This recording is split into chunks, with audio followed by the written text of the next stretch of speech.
tienes esa intimidad cerca de Él, el fuego no se puede extinguir.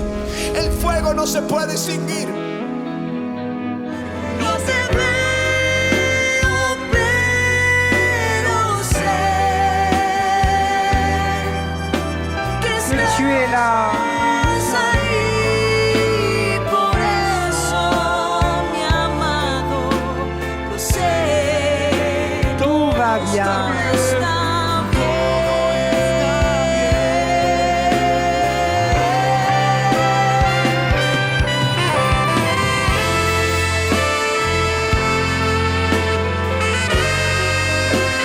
Oui, Seigneur, même si on ne te voit pas et que tout est sombre et insensé, nous t'aimons.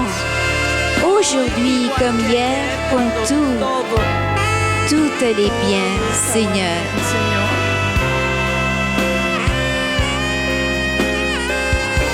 Tout va bien. Todo está bien. No te veo, pero lo sé. Je sais que tu es là. Por eso, Mon bien-aimé, je le sais. todo está bien.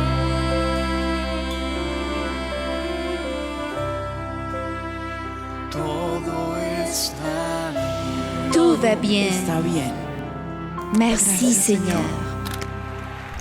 À la croix du calvaire, Jésus n'est pas seulement mort pour nos péchés, mais il a fait aussi pour nos guérir de tous nos douleurs. Par sa meurtrissure, nous avons été guéris. Il dit, quand Jésus est descendu de la montagne, beaucoup de gens l'ont suivi. Et voici, un lépreux est venu et s'est prosterné devant lui, en disant, Seigneur, si tu veux, tu peux me purifier. Jésus tendit la main et le toucha en disant, je le veux, sois pur. Et instantanément, sa lèpre disparut. Alors Jésus lui dit, regarde, ne le dis à personne, mais va, montre-toi au prêtre et présente l'offrande que Moïse a ordonnée pour leur témoigner. Amen et Amen. Alléluia. Veux-tu me guérir? Et la réponse de Jésus fut brutale. Je le veux, sois purifié. Je le veux, sois purifié. Dis-le fort à la maison, je veux, sois purifié. Et n'en doute pas un instant. S'il te plaît, n'hésite pas. Car ici, le Seigneur a laissé ce témoignage écrit afin que nous comprenions qu'il veut toujours notre bénédiction. Il veut toujours notre guérison. Il veut toujours que nous ayons toutes choses parce que nous sommes co-héritiers avec Christ. Amen. Jésus non seulement veut, mais peut aussi. Applaudissez le Seigneur. Alléluia. Merci Jésus. J'appartiens à l'Assemblée de Barcelone. Il y a plus d'une semaine, j'avais une douleur dans les seins. Je ne pouvais pas faire ces mouvements parce que la douleur était terrible. Comme avec une brûlure, aujourd'hui, j'ai reçu la parole. Il y a une masse dans la poitrine et le Seigneur vient de l'enlever. Et tu peux toucher et chercher et tu ne vas rien trouver. C'est parti. J'ai prié à Dieu, il m'a guéri complètement. Gloire et honneur soit à lui. Je n'ai plus de douleur. Je peux bouger mon bras et je suis guérie. Il y a environ 20 jours, ce garçon de 2 ans est tombé de la fenêtre du 5e étage. Je suis infirmière, je travaille à l'époque. Quand je suis arrivée à l'hôpital, après tous les examens effectués, elle était indemne et en totale santé. Semble sur son petit visage. Et aujourd'hui, il est parfait santé. La pasteur avait parlé des personnes qui avaient des inflammations dans les De son côlon, qui était très enflammé. C'est une personne qui, ces jours-ci, ne s'était même pas habillée et aujourd'hui, elle s'est habillée. Et sans que les vêtements ne vont pas. Ce n'est pas parce que tu es gros, mais parce que ton côlon est extrêmement enflammé et c'est lié à l'angoisse. C'est à cause de l'angoisse. Maintenant, nous ordonnons que le côlon, que tout soit remis à sa place, que l'angoisse s'en aille, que la peur s'en aille. Et Seigneur, nous te demandons d'apporter une guérison J'ai totale. reçu la guérison. Merci Seigneur. Grâce au Seigneur, je vais bien et la gloire et l'honneur au Seigneur. Je remercie les pasteurs pour toutes leurs prières. Dieu m'a touché et guéri. Alléluia! D'énormes miracles. Et ici à Vivamiento, nous le célébrons parce que nous savons que c'est Dieu. Personne d'autre ne peut faire ces miracles.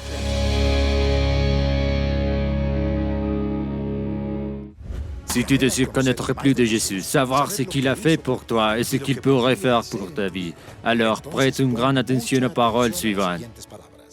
Que Dieu te bénisse. La parole du Seigneur dit dans Jean 3,16 « Car Dieu a tant aimé le monde qu'il a donné son Fils unique, afin que quiconque croit en lui ne périsse pas, mais qu'il ait la vie éternelle. » Et si toi, peut-être en ce moment, tu ne te considères pas comme un enfant de Dieu, il t'invite à être son fils, pour que tu puisses croire en lui et à rester en lui, parce qu'en dehors de lui, nous ne pouvons rien faire, dit la parole du Seigneur. Donc aujourd'hui, je veux te guider dans une prière très simple, et à travers cette prière, vous passerez des créations de Dieu comme nous tous les êtres humains, les sont à être enfants de Dieu, et en tant qu'enfants de Dieu, vous pourrez vous accrocher à toutes les bénédictions et promesses qui sont ici dans la Bible et à toutes les bénédictions qu'il a préparées pour toi. Et ce sont les bénédictions qu'il a préparées pour ceux qui l'aiment. Donc je veux te guider dans cette prière, et si tu sais que c'est ta chance pour le salut, ferme tes yeux maintenant et fais avec moi la prière suivante de tout ton cœur. Dis, Seigneur Jésus, j'ai besoin de toi. J'étais pécheur et j'étais loin de toi. Mais aujourd'hui, je me réponds et je me tourne vers toi de tout mon cœur. Je t'invite à être mon Seigneur et mon Sauveur. Lave mes péchés par ton sang, inscris mon nom dans le livre de la vie éternelle et ne l'efface jamais. Aide-moi à être fidèle à toi et à ta parole chaque jour de ma vie, jusqu'au jour où je serai avec toi en te célébrant pour l'éternité. Au nom de Jésus, Amen. Dans ce qui suit, tu écouteras une puissante prédication qui édifiera à ta vie et te donnera la conviction dans ton âme que le Seigneur combattra toujours pour toi. Ne te distrais pas, parce qu'une seule parole peut changer ta vie pour toujours. Avec vous, le pasteur Ricardo Rodriguez. Genèse chapitre 6 et verset 7. Et l'Éternel a dit: Je vais rayer de la surface de la terre les hommes que j'ai créés, de l'homme à la bête, et jusqu'aux reptiles et aux oiseaux du ciel, car je regrette de les avoir faits. Mais Noé trouva grâce aux yeux de l'Éternel. Eh bien, vous connaissez déjà l'histoire du déluge universel. Comment cela? Eh bien, après ce déluge, cela a duré 40 jours et 150 pour que les eaux descendent. Noé sortit réellement de là en 1 an et 10 jours. Alors, quand le temps fut passé, que la pluie avait cessé et que les eaux étaient descendues, Noé envoya un corbeau. Verset 7 du chapitre 8. Et il envoya un corbeau qui sortit, et allait et venait, jusqu'à ce que les eaux s'assèchent sur la terre. De lui-même, il envoya aussi une colombe, pour voir si les eaux s'étaient retirées de la surface de la terre. Et la colombe ne trouva pas où poser la plante de ses pattes, et elle retourna à lui à l'arche, car les eaux étaient encore sur la surface de toute la terre. Puis il tendit la main et la reprenant, la fit entrer dans l'arche avec lui. Il attendit encore 7 jours et envoya à nouveau la colombe hors de l'arche. Et la colombe revint à lui vers le soir. Et c'est là qu'elle apporta une feuille d'olivier dans son bec. Alléluia! Et Noé comprit que les eaux s'étaient retirées de la surface de la terre. Alléluia! Regarde à quelle heure elle vient. L'heure du soir. Au verset 15, il est dit: Alors Dieu parle à Noé. Sors de l'arche, toi, ta femme et tes fils, et les femmes de tes fils, avec toi, et tous les animaux qui sont avec toi, les oiseaux, les bêtes, sortez tous, allez sur la terre, fructifiez, multipliez-vous sur la terre. Alléluia. Noé sortit. Et au verset 20, il dit, Noé bâtit un autel à l'Éternel. Il prit de toutes les bêtes pures et de tous les oiseaux purs, et il offrit des holocaustes sur l'autel. Le Seigneur sentit une odeur agréable, et l'Éternel dit dans son cœur, je ne maudirai plus la terre à cause de l'homme, parce que les pensées du cœur de l'homme sont mauvaises dès sa jeunesse, et je ne frapperai plus tout ce qui est vivant, comme je l'ai fait, tant que la terre subsistera. Les semailles et la moisson, le froid et la chaleur, l'été et l'hiver, le jour et la nuit ne cesseront point. Dieu bénit Noé et ses fils, et leur dit, soyez féconds et multipliez, et remplissez la terre. Remplissez la terre. Alléluia. Alléluia. C'était un nouveau départ.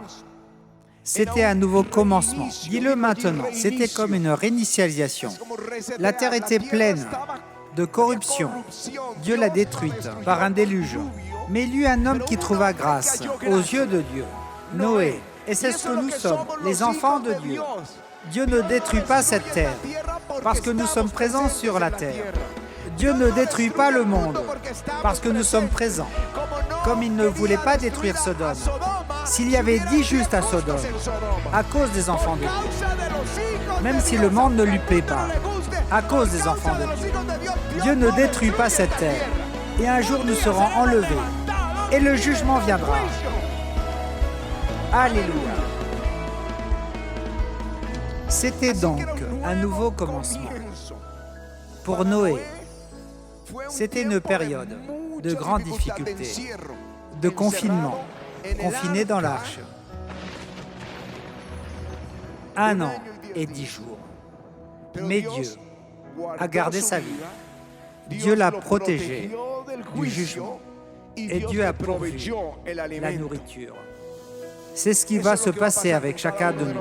N'ayez pas peur, parce que peut-être qu'ils t'ont déjà envoyé ta lettre et que tu es déjà licencié.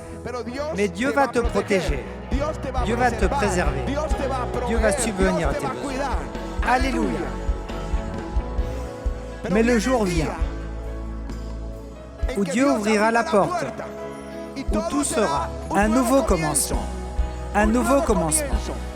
Cette colombe, écoutez-moi bien, cette colombe avec une brindille, une feuille d'olivier est le signe d'un nouveau commencement.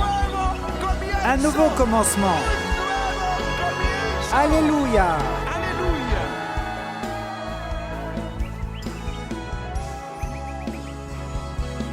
Cette colombe dit au monde, à Noé et à ses fils, l'hiver est terminé. Maintenant vient un nouveau commencement. Alléluia. Alléluia.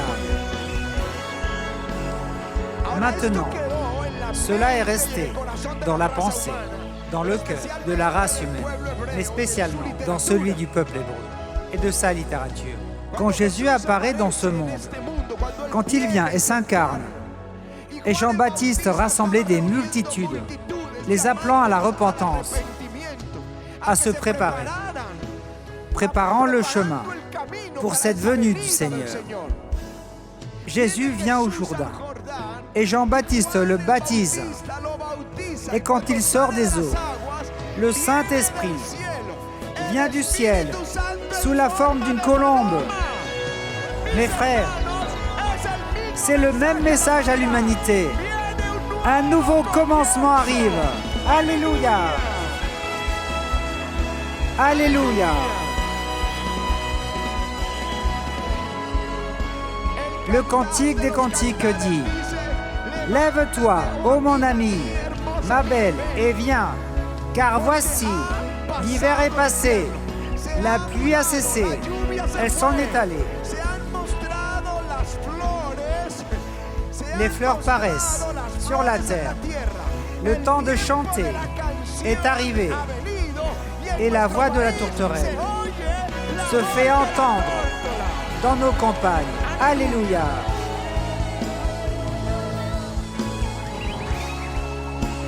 Ceci est un printemps du Saint-Esprit. Si tu me demandes ce qui vient, laisse-moi te dire. Ce qui vient, la fin de cet hiver, vient la fin de l'hiver, après le jugement. Ce qui vient, c'est la colombe, une effusion du Saint-Esprit. Alléluia. Alléluia.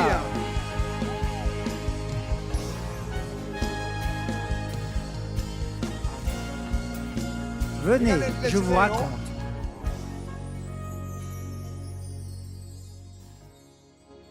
Il y a 34 ans, un pasteur de New York, dont nous fréquentions l'église chaque fois que nous allions à New York, à Manhattan. Quand il était en vie, nous aimions assister à ses cultes. Nous n'avions pas d'église à New York, bien sûr, mais quand nous y allions pour nous reposer et prêcher dans une église, ce jour-là, nous nous reposions. L'après-midi, nous sommes allés à l'église de David Wilkerson. Il avait eu une vision et l'avait écrite. Il est mort à présent, mais aujourd'hui elle s'accomplit. Il disait, je vois un fléau venir dans ce monde. Les bars et les églises et le gouvernement seront fermés. Jamais de ma vie, je n'avais vu cela, que les bars, les églises et le gouvernement étaient fermés. Le fléau touchera la ville de New York et va la secouer, comme elle ne l'a jamais été.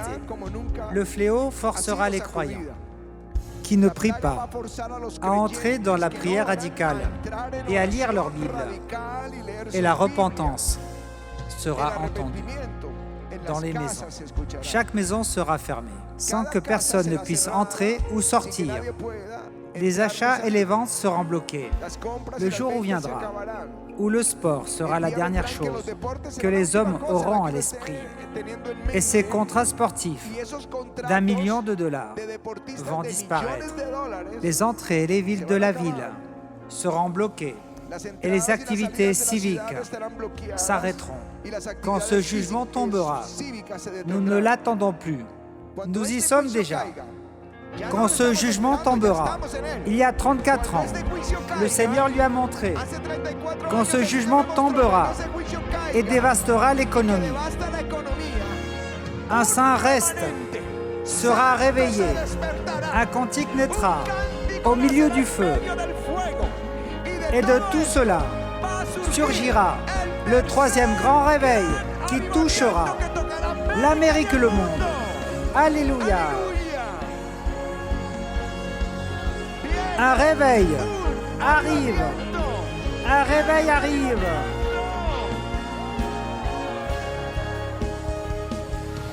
Après l'épreuve de Noé, la colombe, annonçons des choses nouvelles, des temps nouveaux. Après la captivité, de l'esclavage d'Égypte, quand Israël sort, la première chose qu'elle trouve est la colonne de feu et de nuée, qui est l'Esprit Saint, qui les guide sur le chemin. Alléluia! Alléluia! Nous sortirons vers un temps nouveau de l'Esprit. Nous irons vers un temps nouveau de l'Esprit.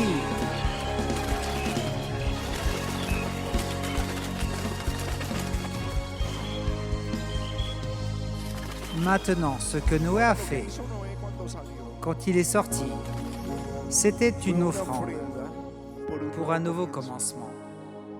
Je ne sais pas si tu as pensé de semer pour un nouveau commencement. Et c'est ce que Noé a fait. Et puis Dieu le bénit et fait une alliance avec lui. Je ne sais pas si vous connaissez cette offrande, mais vous devez l'inclure dans notre liste d'offrandes. L'offrande pour de nouveaux commencements, parce qu'Israël a fait l'offrande pour de nouveaux commencements cette nuit-là. Et le lendemain, c'était une nation libre et prospère qui rencontre le Saint-Esprit.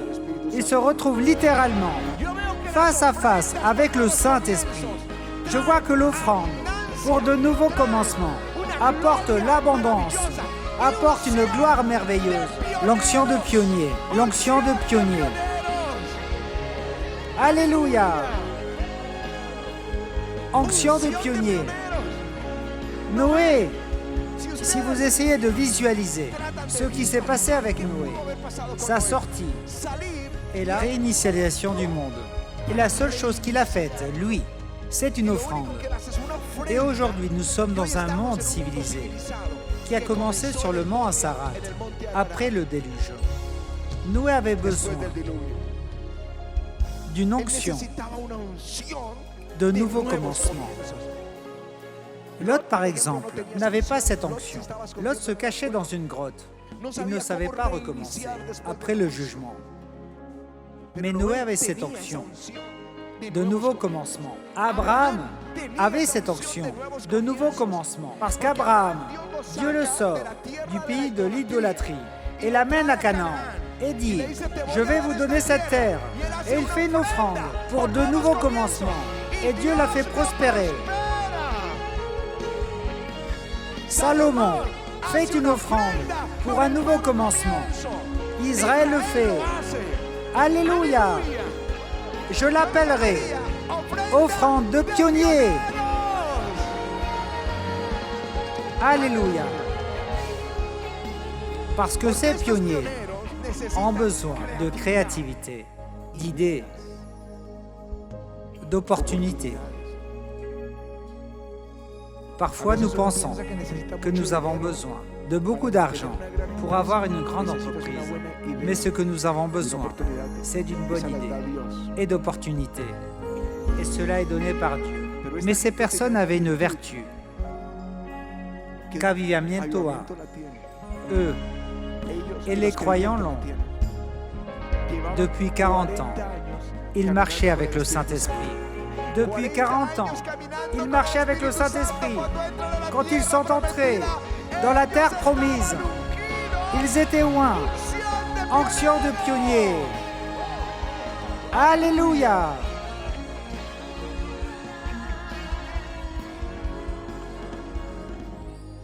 Nous n'avons pas vu ce qui va arriver. L'agenda de Dieu vient. L'agenda de Dieu, c'est que Dieu n'a pas été surpris par la pandémie. Moi, j'étais surpris. Toi, tu as été pris par surprise. Mais Dieu, rien ne le prend par surprise. Alléluia. Il voit cela. Et ce matin, il m'a dit, ayez de la patience, de la foi et de la patience, parce que je vais accomplir toutes ces promesses. L'agenda de Dieu va être révélé. Alléluia. Qu'est-ce que l'Esprit nous a dit à Patty et à moi pendant que nous prions? Un temps nouveau arrive. Un temps nouveau arrive. Comme celui de Noé. Nous sortirons de la quarantaine. Certains sans emploi, d'autres sans argent en poche. Oui, nous sortirons comme ça, mais avec une nouvelle foi, avec une nouvelle audace, avec passion pour Christ. Et il y aura une effusion de l'Esprit. Et sur nous, l'onction de pionnier. Dans l'année des pionniers, c'est à ce moment-là que nous avons besoin de cette onction. Alléluia. Tu ne peux pas être un pionnier, à moins que tu fasses quelque chose de nouveau dans ses habitudes pendant des années. Nous ne pouvions pas entrer dans l'année des pionniers. Il devait y avoir un changement pour sortir et commencer avec une fraîche onction de pionnier. Il se prépare une effusion de l'esprit, un réveil et une onction de pionnier.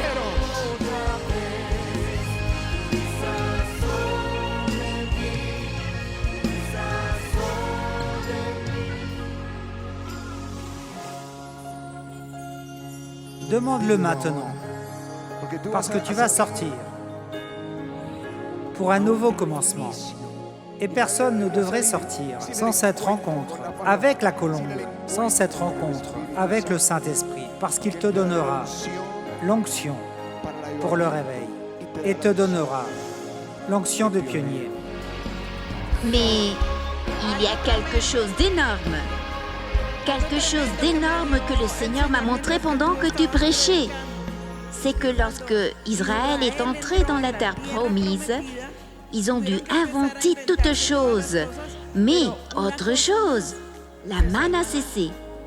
Ils n'avaient plus la nourriture quotidienne. À présent, ils devaient chercher leur nourriture Ils n'avaient pas quotidienne. la nourriture quotidienne, mais ils avaient l'onction de pionnier. De pionner et d'aller à la conquête. Alors, il n'y avait peut-être pas de nourriture à ce moment-là, mais dans cette onction de pionnier, nous allons conquérir tous les domaines de ce dont nous avons besoin. Impressionnant, parce que tu n'as pas besoin de dire « j'ai besoin de gagner de l'argent, j'ai besoin de recruter ». Et je te dis, tu as besoin de l'onction du Saint-Esprit, qui est l'onction de la conquête. Et pour l'œuvre, nous avons besoin de l'onction, pour faire avancer le royaume de Dieu. Amen. Dis-lui, Seigneur, enlève le voile dans mes yeux. Tout comme Lot. Lot n'était pas un conquérant.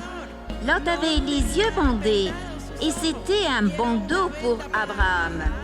Maintenant, enlève ce bandeau de nos yeux. Enlève les gens qui sont tout le temps dans le négativisme, dans l'oppression, qui parlent avec des malédictions, car c'est le temps aussi où ils prennent l'attitude de maudire. Et mets-nous, Seigneur, sur cette direction, sur cette route céleste dont nous avons besoin. Que dois-je faire, Seigneur? Quel est mon chemin maintenant? Donne-moi l'onction pour commencer. Donne-moi l'onction pour ces nouveaux commencements, Seigneur. Enlève-moi maintenant le fardeau que j'ai sur mes épaules. Et Seigneur, laisse-moi comprendre que tu es celui qui pourvoit, comme tu l'as fait avec Israël dans le désert, comme tu l'as fait avec le peuple quand ils sont juste arrivés à la conquête, qu'ils ont dû tout prendre en faisant la guerre. Rien n'a été facile pour ton peuple. Et Seigneur, je sais que tu es avec nous et que nous devons être des guerriers, nous devons croire. Et Seigneur, maintenant, c'est à nous d'y entrer pour conquérir. S'il te plaît, aide-nous au nom de Jésus. Souffle sur moi,